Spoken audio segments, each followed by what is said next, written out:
Well, this is a cool little spot. Well, welcome back to another Bluebeard adventure. We seem to have found another dispersed site that caught my attention, so I thought I'd come walk through here and let's explore this place together.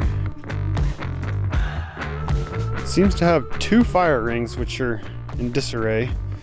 Did somebody actually haul concrete out here? Oh, anyway. Just kind of walking around exploring. This is how we find these spots. It's just taking our time, not going too fast.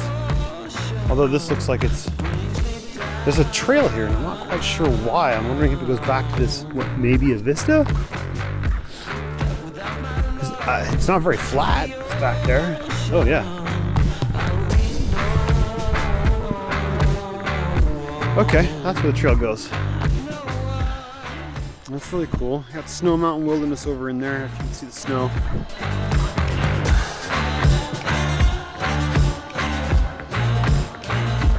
This is a pretty view. Great to watch the sunrise at.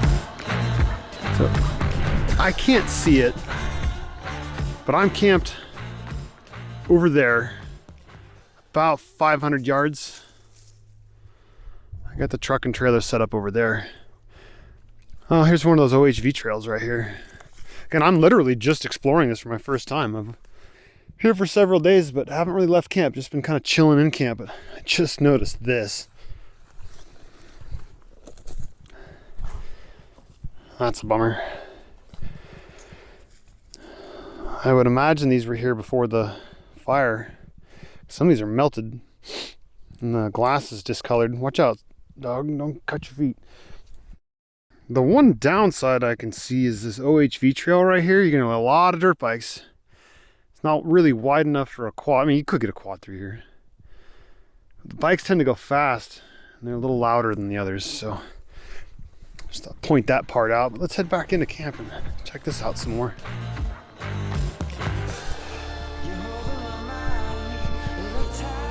It's a lot nicer actually than the spot I'm staying in right now.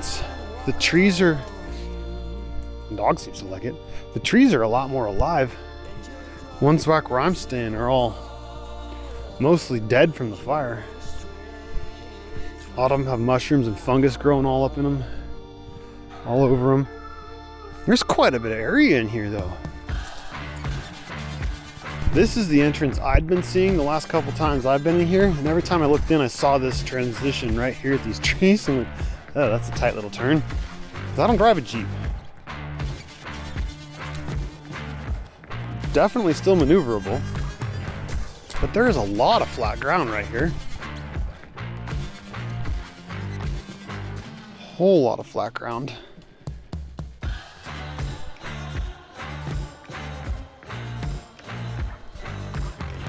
A lot more shade in this spot than where I'm at. The view for the sunset is going to be really nice.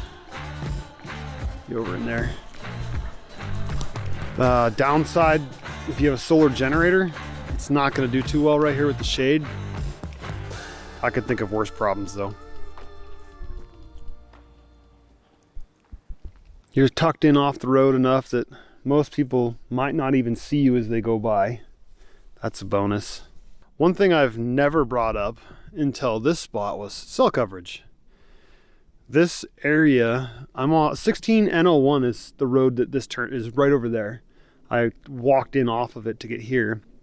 I'm camped really close, so there was no point in driving. There is a couple of bars of service here. In camp, where I'm staying, I actually have 4 out of 5 bars.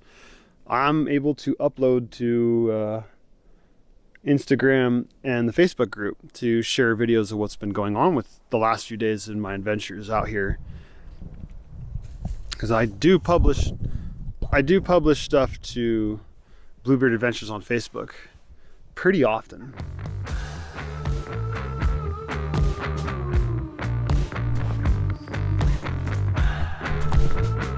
Well, look at that, I actually have 3 bars of 4G, it says. Again, that's not what most people look for, but one of the reasons I'm bringing that up is because if you can work remotely and your kids are not attending school yet because of COVID, they're still doing the distance learning, you could come here. We were here last weekend. Oliver attending class. Still learning about cooking? Yep. With my son, and he did his school from camp. We turned on a mobile hotspot on our phone and gave him a Wi-Fi hotspot for the laptop, and he was able to attend class right from camp. And then when camp was over, we were able to go back out and go for hikes, go for a drive in the truck, do some target shooting, whatever we wanted to do, rather than be at home and be stuck because we can't go out and socialize. I like this spot. Don't forget to check the description down below. The coordinates will be down there to this exact spot. You can Google the spot I'm staying at right now. It's called Dry Oak Camp. It does show up on Google Earth. As far as I know, it shows up on Google Maps, but that's an assumption.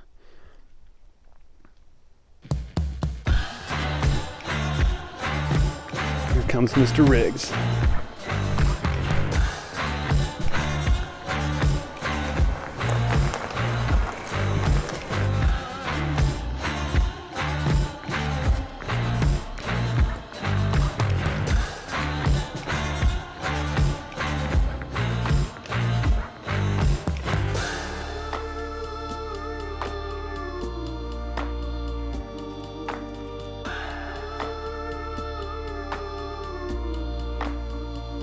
Two things I'd comment about this spot, or this area, is it was hit pretty hard by the fire, so a lot of the trees are dying.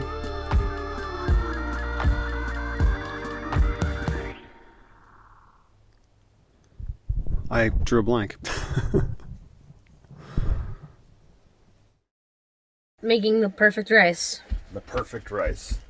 Tethered off Mom's phone as a hotspot. Here's Oliver's view from his desk. I know I'm handsome, but you're actually probably looking at the lake. Yeah. It's really nice. Inside our box trailer to keep out of the wind.